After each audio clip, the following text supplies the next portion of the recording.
How I discovered my wife's affair, confronted the betrayal, and finally let go to reclaim my life, heal, and move forward after months of lies and heartbreak. Hey, Reddit. I never thought I'd be the guy posting here, but here we are. I need some advice, or maybe I just need to vent. Either way, I feel like my entire world just got ripped apart, and I don't even know where to start. A little background: my wife, Emily, and I have been together for 8 years, married for 5. We met in college, fell in love fast, and for the most part, I thought we had a good marriage. Sure, we had our ups and downs like anyone else, but I never imagined she'd be capable of something like this. Lately, though, things have felt off. I can't even pinpoint exactly when it started, but I just know she's been different. More distant, easily irritated by me, always glued to her phone. She started dressing up more often, even for small errands. And the way she looks at me, it's like I'm just some guy she tolerates rather than her husband. I tried brushing it off at first. Maybe she was just going through something. Maybe work was stressing her out. But deep down, I knew something was wrong. I just had no idea how bad it really was. Looking back, the signs were right in front of me.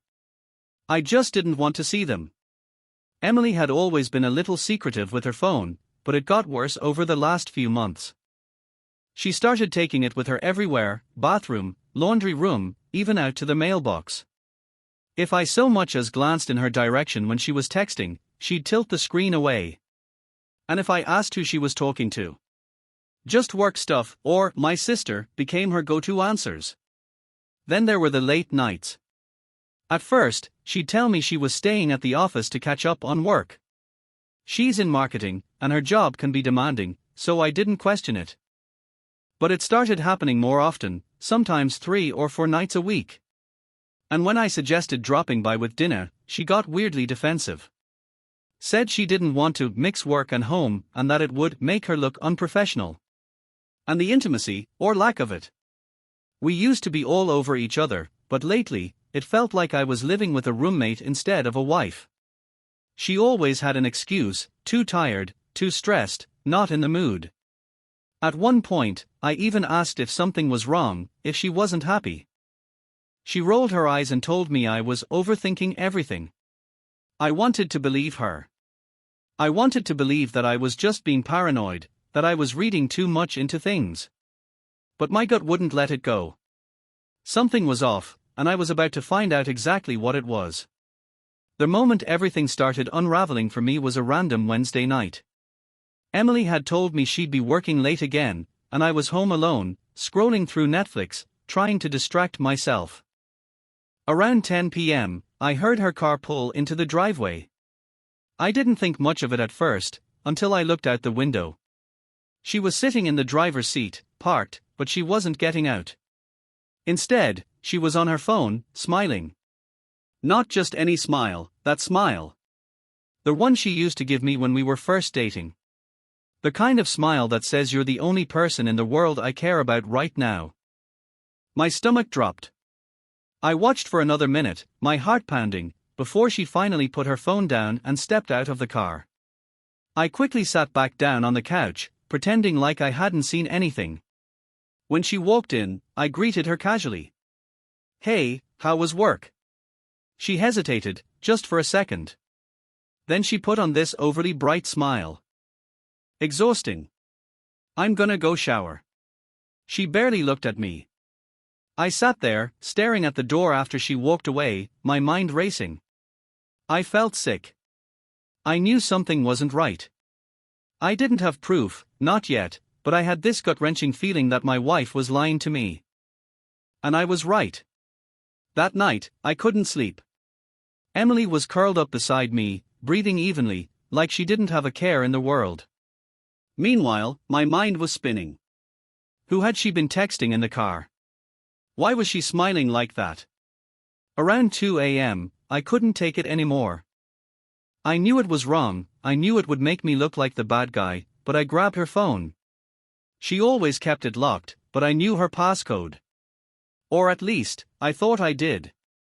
Wrong. She'd changed it. My heart pounded in my chest. My wife had never changed her passcode before. And she sure as hell never told me she did. That was it. That was all the confirmation I needed. I put the phone back before she noticed and just laid there, staring at the ceiling, feeling like the biggest idiot in the world. She was hiding something. And I was going to find out what. The next day, I couldn't focus on anything. Work felt like a blur, my lunch sat untouched, and every time my phone buzzed, I half expected it to be some random message exposing my wife's affair. By the time I got home, I had a plan. If Emily was hiding something, I was going to catch her. That night, she came home later than usual, almost midnight. She barely acknowledged me before heading straight to the shower. And that's when I saw it. Her purse. Sitting right there on the counter. My hands were shaking as I reached for it. I knew it was wrong, but at this point, I didn't care. I needed to know the truth. I unzipped the bag and started rifling through it. Wallet. Keys. Makeup. And then a hotel keycard. My breath caught in my throat. I just stared at it, my mind refusing to process what I was holding. There was no reason for Emily to have a hotel key. None. Unless I heard the shower turn off. My heart nearly exploded out of my chest. I shoved everything back into her bag and stepped away just as she walked out of the bathroom, towel wrapped around her, rubbing her hair dry. She glanced at me. "What's with the face?" I forced a smile. "Just tired." She nodded, completely unfazed, and walked past me into the bedroom like nothing was wrong. But everything was wrong. And I was done pretending otherwise. I barely slept that night. I just lay there, staring at the ceiling, my heart pounding. The hotel keycard felt like it was burning a hole in my brain. I wanted to confront her right then and there, shake the truth out of her, but I needed more. I needed undeniable proof. The next morning, she acted completely normal. Kissed me on the cheek before work, told me she'd be super busy and might be home late again. Yeah. I bet. As soon as she left, I grabbed the keycard and looked up the hotel logo on it. It was a business-class hotel about 15 minutes away, nothing fancy, just convenient. My stomach churned.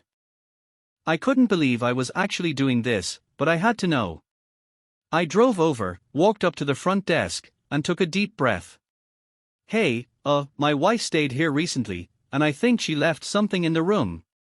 Do you still have a record of her stay?" The receptionist gave me a polite but professional smile. "Of course, sir." "What's the name?" I told her. She typed for a few seconds. Then her expression changed, just slightly, but enough for me to notice. "Yes, she checked in 2 nights ago." A pause. "Would you like me to check the lost and found?" 2 nights ago. The same night she told me she was stuck late at work. My hands clenched at my sides. No, that's okay." I turned and walked out before I lost it right there in the lobby.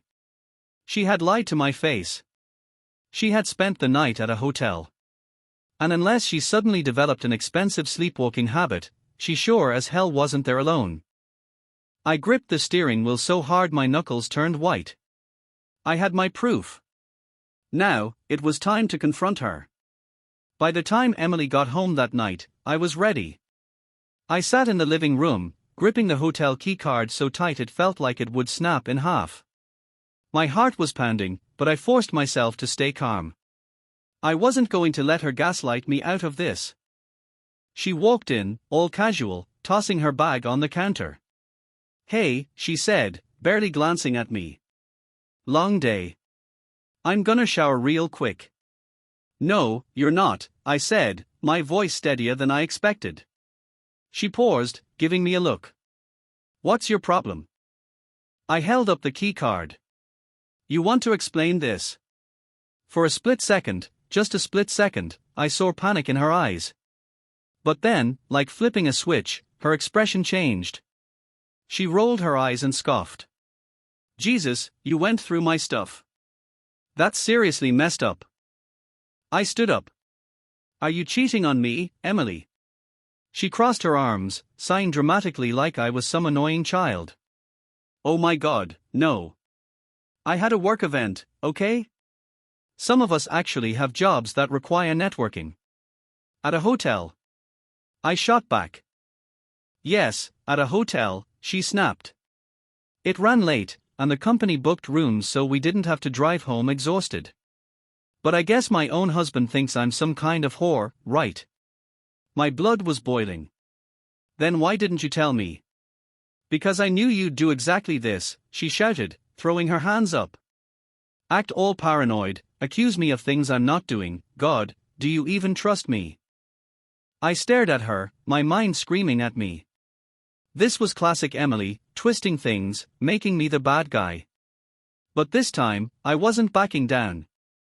I pulled out my phone and opened my notes, where I had jotted down what the hotel receptionist told me. 2 nights ago. You weren't at a work event. You checked into that room alone. Her face paled. Just for a second. Then, like clockwork, she recovered. Oh my God, are you spying on me now? That's so creepy. I let out a bitter laugh. You're seriously going to sit here and act like I'm the problem? She grabbed her bag, huffing like I was wasting her time. I don't have to deal with this. I'm going to bed. And just like that, she walked away, leaving me standing there, fists clenched, heart pounding. She was lying. I knew she was lying. And now, I was going to prove it. Emily thought she could just walk away from this. That she could throw a tantrum, twist things around, and make me the bad guy. Not this time. After she stormed off to bed, I sat in the dark for what felt like hours, my mind racing. I knew she was lying, but I needed more. Real proof. The kind she couldn't weasel her way out of. I started with her phone. Not that I could get into it, she had changed her passcode, but I had a different idea. She used an iPhone. And she had a MacBook. If her messages were syncing. I moved quickly, grabbing her laptop from the desk in our home office. My hands were shaking as I opened it. The login screen popped up. Password protected. Of course. I almost gave up right there, but then I remembered, Emily was lazy with her passwords. She used variations of the same few things for everything. I typed in our anniversary. No luck. Her childhood pet's name. Nope. Then I tried her go-to-work password, the one she complained about using all the time. The screen flashed. I was in. My stomach was in knots as I clicked open the Messages app. The conversation list loaded. And that's when my entire world came crashing down. There it was. A chat pinned at the top, a name I didn't recognize, Nick. I clicked it. And what I saw made my blood run cold. Messages. Hundreds of them. Flirty. Intimate. Disgusting. Emily, God, I can't wait to feel you again. Nick, I miss you already. Last night was amazing. Emily, you always know exactly what I need. I scrolled further, feeling like I was going to throw up. And then, the worst part. A picture. A selfie of her in a hotel bed, sheets barely covering her. Sent just 2 nights ago. The same night she told me she was working late. I slammed the laptop shut, my breath ragged. My hands were shaking so badly I could barely think. I had my proof. There was no way she could lie her way out of this. But the question was, what the hell was I going to do next? I sat there for what felt like hours, just staring at the laptop, my pulse hammering in my ears. The evidence was right in front of me, undeniable, gut-wrenching proof that my wife had been sleeping with another man. And not just any man. Some guy named Nick. Some guy who apparently always knew exactly what she needed. I gritted my teeth so hard my jaw ached. My mind was screaming, my body frozen between rage and heartbreak. I could have woken her up right then and there. Shoved the laptop in her face. Demanded she admit what she did. But I knew Emily. She'd find a way to twist this around, turn herself into the victim, make me look crazy. No. If I was going to do this, I needed to do it right. So instead of waking her, I grabbed my phone and took pictures of the messages. Every flirty text. Every intimate confession. Every sickening pet name. I saved the photo she sent him, the one from their hotel bed, because if she tried to gaslight me, I wanted cold, hard proof. Then, I put her laptop back exactly where I found it, sat on the couch, and took a deep breath. I wasn't going to confront her in the middle of the night. No, I was going to let her wake up in the morning, act like everything was fine, maybe even kiss me goodbye before heading off to work, or to him. And then I was going to destroy her lies. I had spent months feeling like I was crazy, doubting myself, wondering if I was just being paranoid. But now? Now I knew the truth. And she was about to know that I knew. I barely slept that night. My mind kept replaying those messages, those words she wrote to him. I had proof, more than enough, but something in me wanted to wait. I didn't just want to catch her. I wanted her to trap herself. The next morning, Emily woke up like nothing was wrong. She stretched, yawned, and rolled over, draping an arm across my chest. "Morning," she murmured. I felt sick. But I forced a smile. "Morning." She kissed my cheek. "I've got a busy day. Probably gonna be home late again." Of course she was. I nodded, keeping my expression neutral. "All right. Want me to grab dinner for you later?" She hesitated for half a second, barely noticeable, but I noticed. Then she shook her head. "Nah, I'll probably just grab something at work." Lies. She got up, showered, and got dressed, humming to herself like she wasn't actively betraying me. When she grabbed her purse and headed for the door, she turned back with a smirk. "Try not to miss me too much."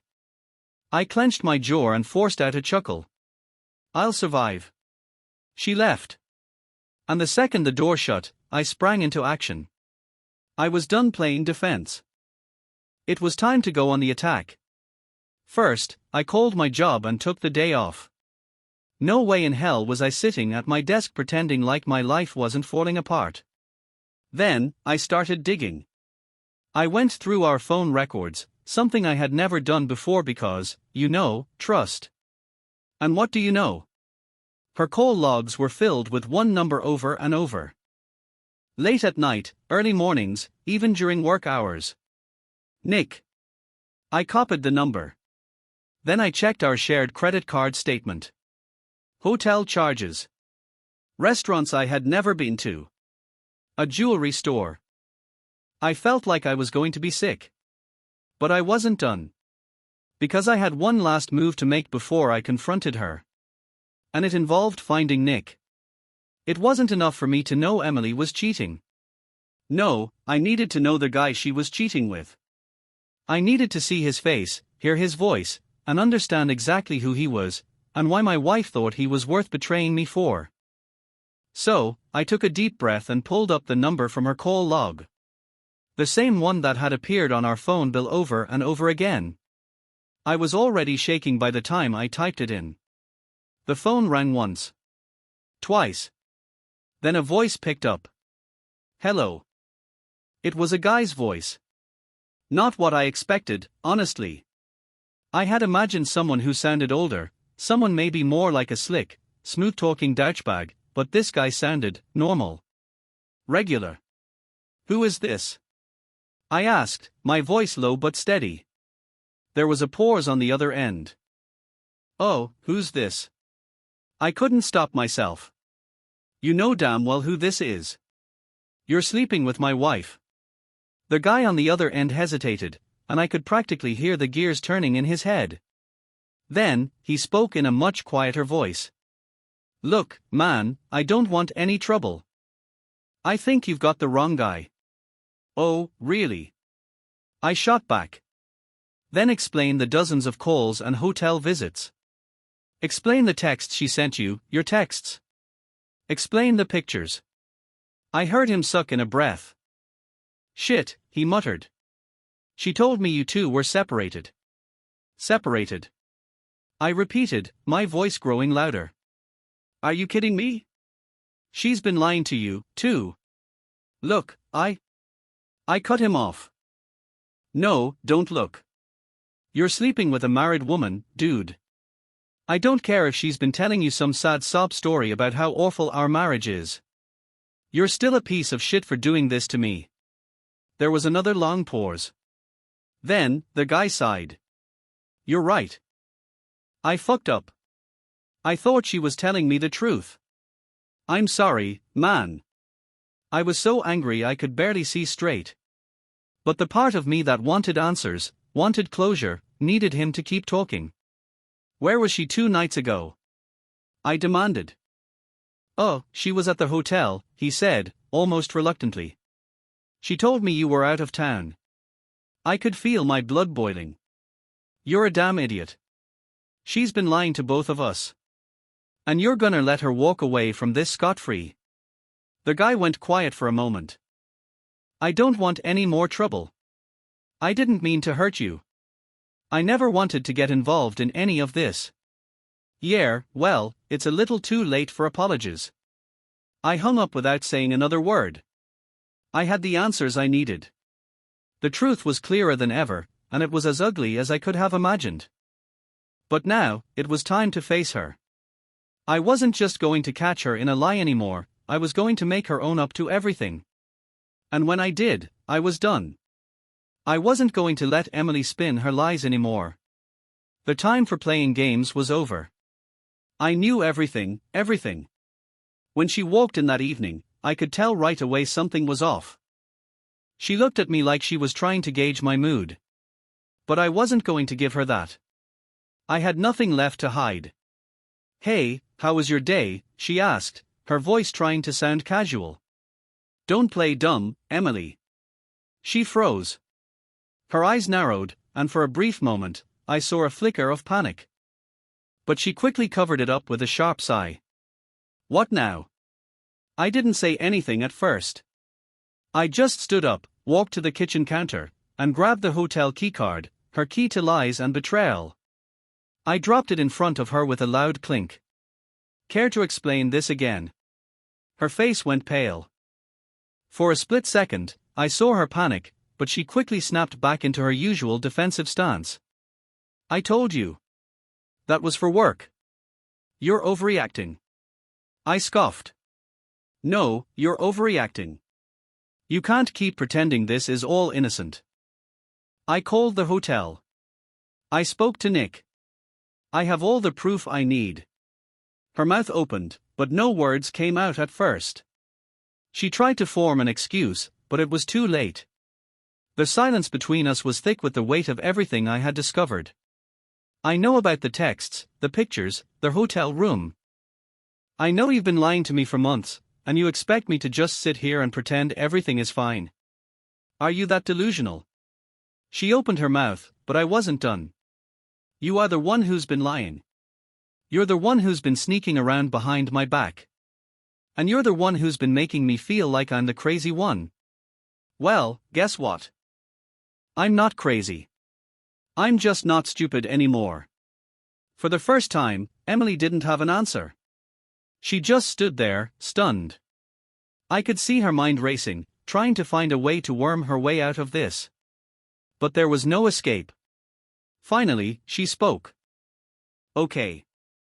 I admit it. I've been seeing him. I wasn't happy, and I. Stop, I interrupted. You don't get to blame me for this. You don't get to turn this around on me. This is all you. You did this. She looked like she was about to cry, but I didn't feel sorry for her. Not anymore. I didn't mean for it to get this far, she said, her voice small, like she was trying to make me feel bad. Well, it did. And now you have to face the consequences. Her eyes flickered with anger now. What, you're just going to throw our entire marriage away over one mistake? It's not one mistake, Emily. It's months of lies. Months of cheating. I wasn't going to let her minimize what she'd done. Do you even love me anymore? She asked, her voice breaking. I looked at her, really looked at her. The woman I thought I knew, the woman I thought I could trust, she was gone. Replaced by someone I didn't recognize. No, I said quietly. I don't love you anymore. The words stung more than I expected, but they were the truth. The painful, brutal truth. And now, the only question left was, what the hell was I supposed to do next? The moment those words left my mouth, the air seemed to shift. The weight of the entire situation pressed down on me like a ton of bricks. I hadn't expected it to feel like this, empty, hollow, like the life had been sucked out of me. I don't believe you, Emily whispered, her voice trembling. She took a step toward me, like she wanted to reach out, but I couldn't let her. I couldn't let myself get sucked back into her manipulations. You should, I said, my voice colder than I intended. Because that's the truth. I don't love you anymore. I don't know who you are anymore. She looked like I slapped her. She backed away, her face twisting with disbelief. I didn't. I never wanted to hurt you. You did, Emily, I said, the anger rising in me again. You hurt me every time you lied, every time you told me everything was fine while you were screwing around behind my back. I made a mistake. I never meant for it to go this far. Stop, I cut her off. You've been lying to me for months. Don't sit here and tell me it was just a mistake. A mistake is spilling coffee on your shirt. This is deliberate. This is something you chose over and over again. Her eyes started to water. But I wasn't going to feel bad for her. I couldn't. Not after everything she'd done. I'm sorry. I don't know what happened, she said, her voice cracking. I never wanted to hurt you. I was lonely. Lonely? The audacity of it. She had every chance to be honest with me, every chance to talk about whatever issues we had, but instead, she chose this. She chose him. I shook my head. Don't make it about me. You made that choice. You decided to betray me. I didn't make you cheat. There was a long silence. She stood there, staring at me, waiting for me to soften, waiting for me to take her back. But I wasn't going to. I can't do this anymore, I said finally, my voice steady but full of finality. I can't keep pretending like we can fix this. You've broken me, Emily. I'm done. She collapsed onto the couch, sobbing. Please, don't leave me. I'll do anything. Please. But I didn't move. I couldn't move. I don't know if I even know who you are anymore, I said, the words coming out rough, raw. You've changed. And maybe I have too. But this isn't who I want to be with. Not anymore. I turned to walk away, but she grabbed my arm. Wait. Please, just give me a chance. We can fix this. We can. I pulled away from her grip, my eyes hard. No. You don't get to ask for a second chance after all of this. I took one last look at her, her tear-streaked face, the woman I thought I knew. But she was a stranger now. I'm done, I said again, more to myself than to her. And I walked out the door. I didn't look back. I drove aimlessly for hours, not sure where I was going but knowing I couldn't stay in that house. I couldn't be in that place with all the memories of everything I thought was real. I needed space. I needed distance. By the time I found myself parked in a quiet part of town, my mind had started to clear. I didn't know what came next, but I knew that this broken, toxic version of my life wasn't it. I took a deep breath and called my best friend, Adam. He'd been my confidant, the one person I could always count on to tell me the truth, even when it hurt. Hey, man. What's up? His voice was warm, casual, like we hadn't just been through a bombshell of a conversation in the past few weeks. I need to talk. My voice cracked a little, and I immediately regretted it. But I couldn't hide this anymore. Okay, talk to me. And I did. I poured it all out, about Emily, about what I'd discovered, about the years of lies that had built up like a wall between us. I told him about the confrontation, how she'd tried to apologize, how she'd begged me to stay, and how I had just walked away. Adam was quiet for a long time. Then he said, "You did the right thing. You can't stay with someone who doesn't respect you. She made her choice, man. And it wasn't you." I nodded, even though he couldn't see me. "I know. I don't know what to do now." "That's okay. Take it one step at a time. You don't have to have it all figured out today." I felt a little bit of relief, just hearing someone else say it. I didn't need to have all the answers. Not yet. "I'm staying at a hotel tonight," I said. "I don't know what's next. But I know I can't go back there. Not yet." Adam's voice softened. "Take all the time you need, man. You're not alone in this. I've got your back." I hung up feeling a little lighter, like I had taken the first step toward rebuilding my life. It wouldn't be easy. Hell, it would probably be one of the hardest things I'd ever do. But I wasn't going to let Emily's betrayal define me. I wasn't going to let it destroy me. For the first time in a long time, I felt like I had control again. And maybe, just maybe, I could start over. But first, I had to let go. Let go of the woman I thought I knew. Let go of the life I thought we would have. And start building something new. Something better. It's been a few weeks since I left. A lot has happened, but I think I'm finally starting to see the light at the end of this dark tunnel. The first few days were rough. Hell, the first few nights felt like I was drowning in my own thoughts. The house felt empty. The silence was unbearable. But that's how it is, right? You think you know someone, and then you find out you've been living with a complete stranger. I've been staying with Adam for a bit. His place is small, but has been a godsend. We've spent a lot of nights just talking about everything. About Emily, about the marriage, about how I let myself get caught up in someone else's lies for so long. I've been reading a lot too, self-help books, articles about healing, letting go, regaining trust in yourself. It's helping. I'm also seeing a therapist. I was reluctant at first, but Adam insisted, and honestly, it's been one of the best decisions I've made. Talking to someone who's not involved in my personal life has given me a different perspective. It's like she's helping me clear away the emotional debris left behind by all the crap I had to deal with. Emily's tried to reach out a few times. At first, I ignored her calls. I wasn't ready to hear whatever excuse she had left, and I sure as hell wasn't interested in letting her manipulate me again. But after a while, I decided to listen to one of her voicemails. She apologized.